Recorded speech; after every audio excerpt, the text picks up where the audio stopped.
So today on the show, we are presenting you with 4 weight loss experts, starting with Dr. Melissa Hershberg. She's back. I love the fact that you're back. And you know, before we do anything, as you would agree, you always check with your doctor before you start any plan, right? Yeah, always a good idea to let your doctor know, just to make sure there's no contraindications to the plan that you're starting on. So, Melissa, when you have somebody that comes in and wants to talk about losing weight, what's your first thing? Okay, so the first thing I want to know is what brought them in. Have they slowly been gaining weight, or is this something that's happened more rapidly? Also, do they want to lose weight for, aesthetic reasons, or is there a health concern? Do they have high cholesterol, diabetes, high blood pressure? So that's always important. Then I take a more detailed medical history. And here's where I want to know about medical conditions, medications, also family history, any allergies. All that's really important and sort of sets the stage for me to know whether the person might have a medical reason for gaining weight. Yeah, you have to know that. So when they come and see someone like you, they should bring in all their information about their medical... All the medical history, exactly. And the lifestyle too, right? You have to know about that. Absolutely. So after I've taken the medical history, we talk lifestyle. So here I want to know, does this person like to stay at home? Are they at home a lot? Do they like to cook? Or is this someone that's really busy and on the go that needs easy and convenient solutions? Also, we want to talk about exercise. How active are they? Smoking, alcohol, all those sorts of daily lifestyle issues that could affect their weight loss. And then after that's a physical exam. Exactly. Is that like a couple of hours, that physical exam? What does that entail? Well, it differs based on the particular patient. Right. But usually, we always start with a height and weight. And the reason we do both is because I want to calculate the body mass index. Okay? Then I always do an abdominal circumference. Reason being, even if your weight's sort of normal on the scale, your abdominal circumference might be increased, putting you at risk for certain health concerns. Right. Or health problems. Exactly, like diabetes and heart disease. Then I just get a general picture of the patient because certain things can give me a clue to hormonal disturbances. For instance, I'll look and see if there's any acne or any excess facial hair growth or any hair thinning. I also look at the neck and palpate the thyroid, try to see if there's like a low thyroid affecting the metabolism. I listen to the heart, I listen to the chest, and I always palpate the abdomen. And then I get a general sense of what's going on, and then we set a goal. All right, and the goal is? So the goal can vary on the patient. And, some people set a huge goal, but I always say start with 10% of your weight. You will notice health benefits even if you lose just 10% of your weight. So if you're 200 pounds and you lose 20 pounds, that's fantastic. That is fantastic. Yeah, exactly. It's a move forward. Right, and then we talk about the particular plan. And again, that can vary. We can discuss, the diet plan, the exercise regimen. For some patients, it might include medication, and then further testing like blood work. Okay, so you stay here because I got to go talk to the fitness expert. Please welcome, about losing weight, exercise is key. Healther. She's healthy. Heather Wilson-Phillips is what she is. Hi. So you have to really look at the person because being active, you're seeing the doctor, you come and see somebody like you. Yes. What do you look for? So when clients come to me, essentially I want to know what their goal is because my focus is to try to help you achieve that goal, right? So when they come to me, I want to make sure that they've been cleared by their doctor. So they're going to complete a questionnaire, making sure there's no medical, limitations that they might have. So as I put together a program, I know what you're capable of doing and what you're not able to do, right. Essentially. And when you put together a program, I bet, knowing you're not doing anything overwhelming. You're just kind of easing them in a little bit.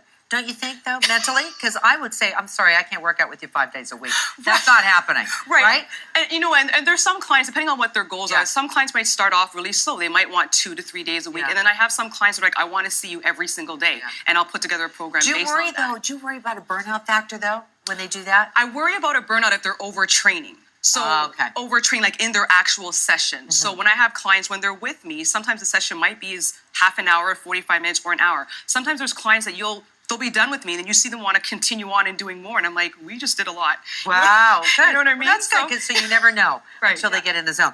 And then the other thing you want to do is establish realistic goals. Absolutely. Much like Melissa said. Absolutely. Yeah. Realistic goal is very important because once I put the program together and I'm measuring you, I'm taking pictures, we're weighing in, we're going to do check-ins just to make sure we're following along and making sure you're reaching those goals because sometimes, as you're going along, they may hit a plateau and you want to find out what the reason is for that if you have to refer them to to other experts for whatever reason, but we want to make sure you're reaching your goals. And as I see them getting stronger, then I can increase the intensity because I know they can handle it. And regular check-ins. Yes, That's regular what you mean by that. check-ins. Yes, exactly. Does everybody, though, hit a plateau at some point?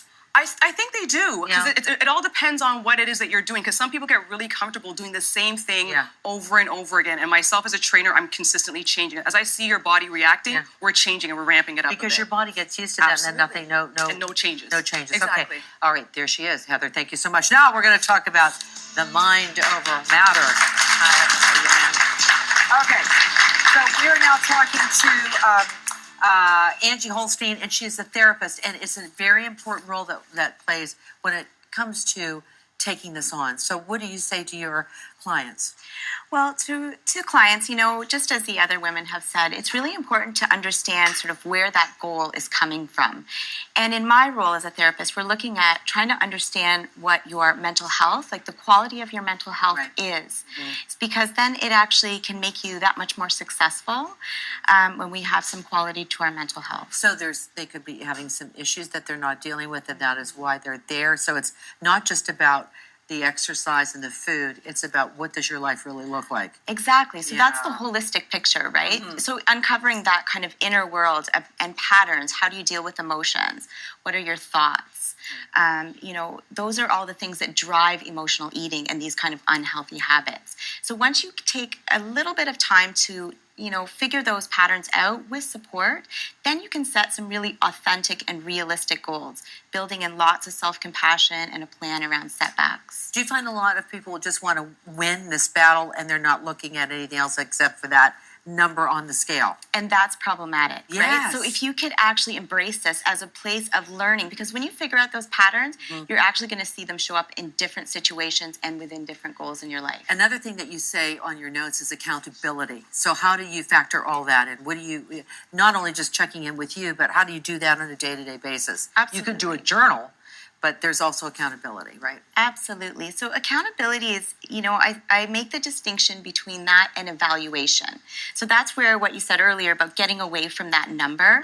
But if you can look as a setback, like if you've gone astray from your meal plan, then you can learn from that. What was happening for you emotionally? What was the situation? Because that way you're just that more prepared for the next time that situation comes about. So you can say, don't have that.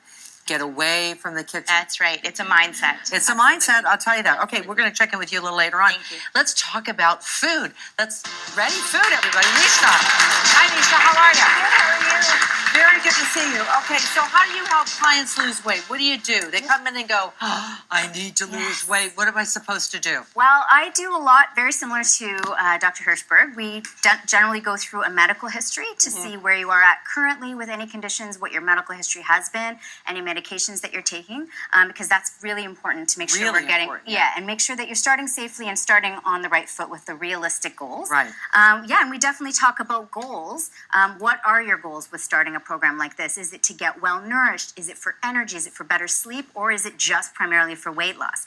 And then we really, as dietitians, get into the nitty gritty. What are you actually eating? We look at your macronutrients, protein, fats, carbs. We look at vitamins, minerals to make sure that you're getting what you need, what's missing, what's there, and fiber or lack of it, because Canadians are not great at getting their fiber intake. That is true. And water. And then we also look at your social environments, your environment. How do you live? What's your lifestyle like? Because Like that she impacts. said, do you go out to eat a lot? Absolutely, absolutely. What's in your refrigerator? What's your work schedule Yeah, like? Do you yeah. have children? Are you cooking for family? That's right. I was Yeah. just going to say that because you have this individual goal of feeling better, losing weight, getting on the right track, but we got to get the family on board too. 100%, because Yeah. you're really a unit when you're eating and living together. So we have to take all of that into account. Yeah, you don't want to hear mom's on a diet again. No, you don't. Watch out, watch out. So we'll talk about food a little later on. Yes, for sure. But as you can see, everything looks so colorful Yes. and fun, and yet sometimes during these winter and cold days, we're not drawn to this. It's true. Sometimes some of the colder foods or salads and things like that aren't what you're naturally drawn to, but there's definitely ways to get fruit and vegetable into your diet in sort of a warming way during these colder months. Perfect. Okay, we got the exercise. After the break, we're going to meet two women who are working with Dr. Melissa to get their best body back. Please stay with us. We'll be right back.